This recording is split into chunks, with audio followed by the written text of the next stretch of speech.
Salam para pendengar sekalian. Sekali ini saya ingin menyampaikan renungan berjudul Media Sosial untuk Penginjilan.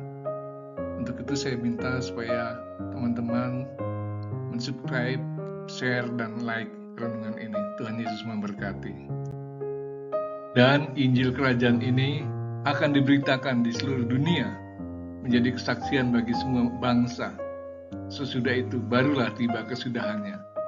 Matius 24 ayat 14. Tapi bagaimana caranya saya bisa memberitakan Injil ke orang lain? Bukankah saya amat sibuk, jadi tidak sempat melakukannya. Lagi pula, itu kan pekerjaan hamba Tuhan, sedangkan saya bukan.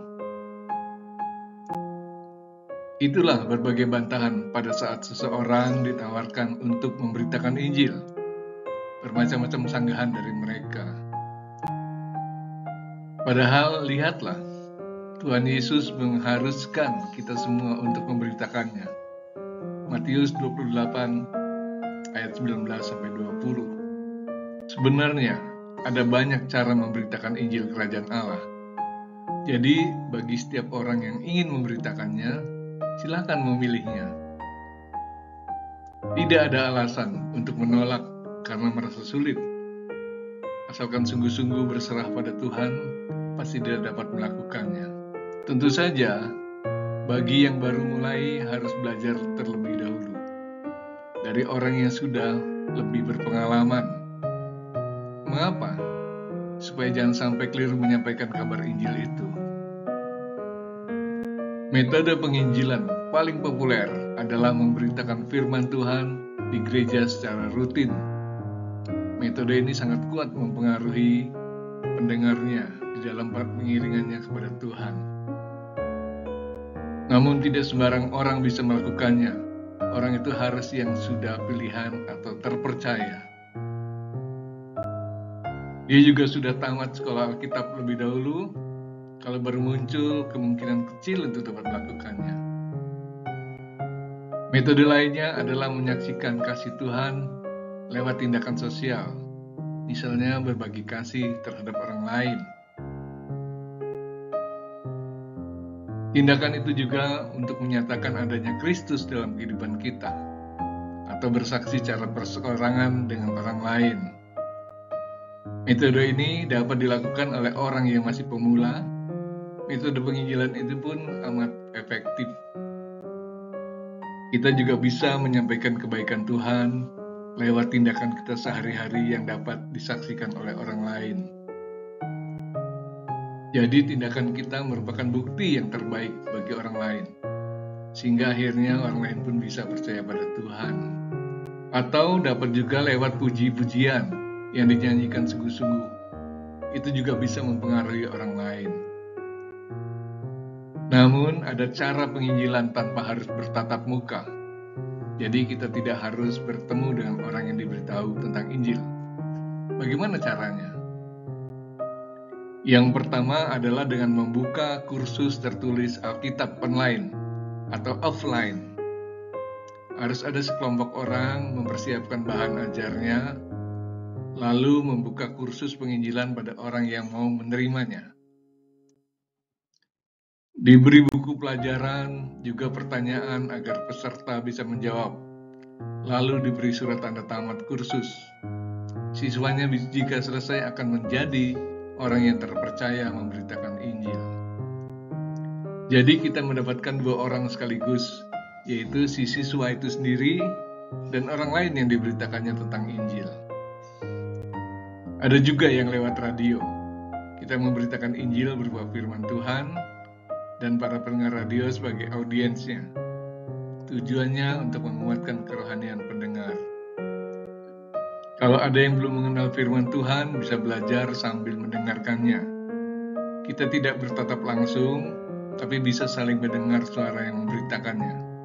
Kita percaya, pasti suatu saat ada yang mengikut Yesus Kristus lewat radio ini. Demikian juga lewat TV. Cuma biasanya lewat TV lebih formal, sebab itu harus dipersiapkan lebih matang. Kita juga bisa melalui channel Facebook, YouTube, Blogger, Twitter, TikTok. Ada banyak lagi yang bisa digunakan untuk memberitakan penginjilan via internet.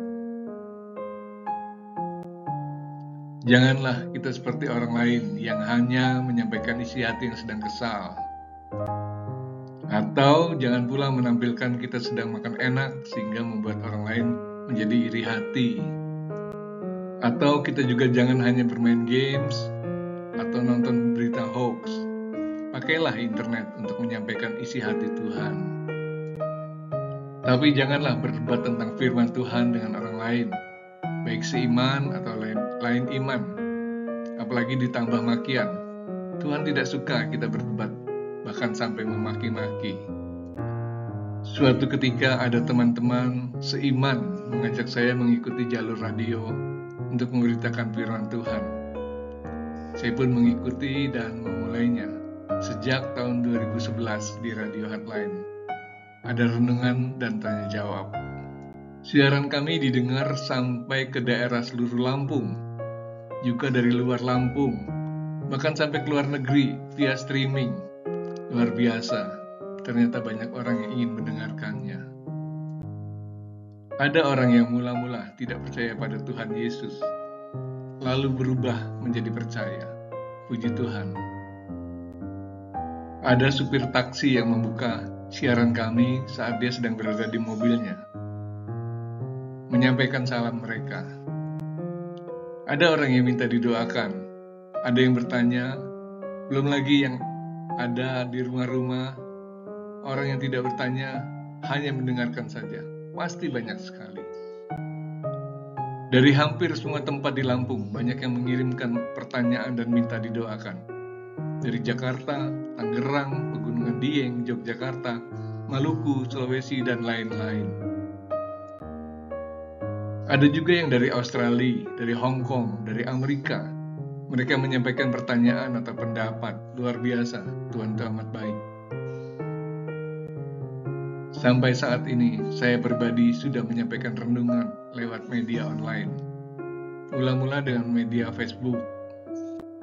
Saya tuliskan isi renungan di persekutuan doa, di rayon, di gereja, di mana saja saya dipercaya untuk menyampaikannya. Dan saya juga menyampaikan firman Tuhan di radio, di Facebook itu. Lalu saya membuat suatu blog yang diberi nama Cawan Hikmat, berisi renungan firman Tuhan, pelajaran Alkitab, puisi rohani, atau artikel penting untuk para pembacanya. Sekarang ini pembacanya sudah mencapai hampir 1 juta orang. Perharinya antara 500 sampai 1.200 orang yang membacanya. Ternyata ini sudah banyak yang merenungkannya. Tapi pada awalnya hanya sedikit yang membukanya, sekitar 50 orang per hari. Tapi lama-kelamaan makin bertambah. Baru-baru ini saya membuat juga YouTube rohani. Baru beberapa puluh video yang saya sampaikan. Masih merayap dulu. Belum populer memang. Tapi saya yakin bersama Tuhan, kita pasti sukses. Renungan ini saya sampaikan agar dari kita ada yang terpacu untuk memberitakan Injil lewat media apa saja. Tuhan pasti memberkati kita. Demikianlah renungan ini, Tuhan Yesus memberkati. Amin.